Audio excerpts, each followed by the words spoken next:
30 கோடி முகமுடையாள், உயிர் மெய்ம்புற ஒன்றுடையாள், இவள் செப்பு மொழி 18 எனிற் சிந்தனை ஒன்றுடையாள். இந்த காலத்துல பாரதியாரால பாடப்பட்ட இந்த பாடல், பாரத அன்னைக்கு 30 கோடி முகம் இருந்தாலும் உடல் ஒன்றுதான், 18 மொழி பேசினாலும் எண்ணம் ஒன்றுதான்றத ரொம்ப அழகாக அவர் அன்னைக்கு குறிப்பிட்ட விஷயத்த மோடிஜி மன் கி பாத் நிகழ்ச்சியில கோடிட்டு காமிச்சார். மகளிர் சக்தியின் வளர்ச்சியே புதிய இந்தியா பாரதிக்கு செலுத்தக்கூடிய அஞ்சலி அப்படின்னு சொன்னாரு நமது மோடி ஐயா. யாருமே செய்யாத ஒரு விஷயத்த நமது மோடி ஐயா பண்ணாரு. பாரதியாருடைய பிறந்த நாளை நினைவுபடுத்தும் வகையில தேசிய மொழியின் தினமாக அறிவித்தார் நமது மோடி ஐயா. எல்லாம் தாண்டி இப்போது வரலாற்றின் முதல் முறையாக பாரதியாரின் தொகுப்புகள் நூல்களாக வெளியிடப்பட்டிருக்கு.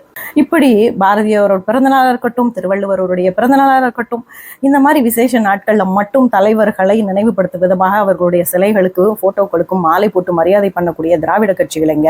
இப்படி வரலாற்றை உலகம் முழுக்க எடுத்துட்டு போகணும், தமிழ் மொழியின் சிறப்பை கொண்டாடணும்னு நமது மோடி ஐயா பண்ணியிருக்கக்கூடிய விஷயங்கள் எங்க? இவர்கள் அரசியல் ஆதாயத்துக்காக பயன்படுத்துகிறார்கள். அரசியல்ல ஒரு அங்கமாக தலைவர்கள், மூத்த தலைவர்கள், சுதந்திர போராட்ட வீரர்கள், கவிஞர்கள் இல்லாம இந்த இந்தியா பாரத தேசம் இல்லைன்றதை உணர்த்தும் விதமாக நமது மோடி ஐயா பண்ணக்கூடிய ஒவ்வொரு விஷயங்களும் எங்க?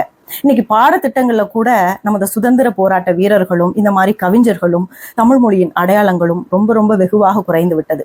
ஆனால் இதையெல்லாம் பொருட்படுத்தாது, இவர்கள் இல்லைன்னா இன்னைக்கு இந்த பாரத தேசம் இல்லைன்னு நமது மோடி ஐயா பண்ணக்கூடிய ஒவ்வொரு விஷயங்களும் மிகப்பெரிய அடையாளங்கள்.